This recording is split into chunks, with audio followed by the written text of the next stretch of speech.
Кыргызстане открылись избирательные участки. Их общее количество составляет 2435 избирательных участков.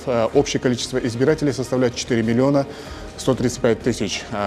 Также сегодня кыргызстанцы выберут депутатов городские и сельские кеңеши.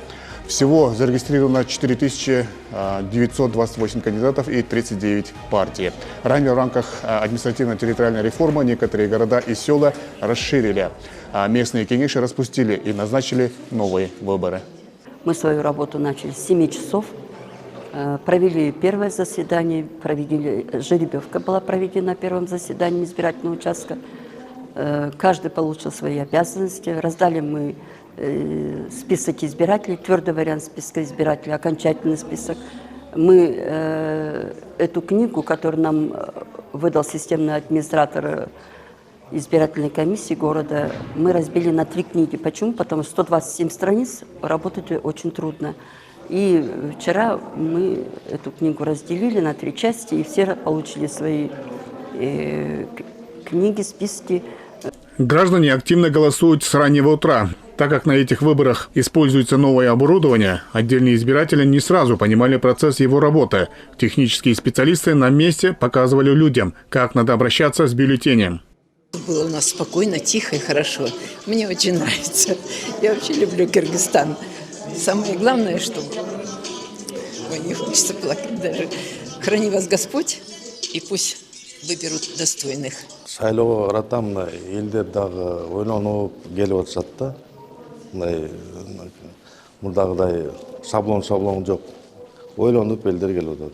Ошого разыбыз да. Аямай таза өтүп атат. Мен көрдүм, ана мен колумда немелерин алды. Тек барды, документ карады бер. Все нормально, башка. Отметим, что на выборах 2024 года внедрено несколько новых изменений. Установлены новые урны, системы видеонаблюдения и, главное, появилась возможность дистанционного голосования для тех, кто не может участвовать очно на участке по месту своей регистрации. Они очень отличаются от предыдущих выборов. Я уже не первый год провожу выборы на избирательном участке.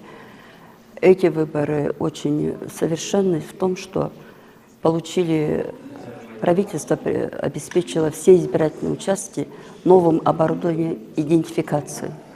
Чем отличается это оборудование? Тем, что когда подходит избиратель, получает чек, то есть этот аппарат опознает лицо по паспорту, по пальцу и выдает чек, а за чеком сразу распечатывается бюллетень. За ходом голосования следят также местные и международные наблюдатели. Напомним, из 2437 участковых избирательных комиссий 1129 комиссий проводили голосование вне помещения. Эрмек Куренкеев, Меримбек Джусупекулу, ЛТР, Бишкек.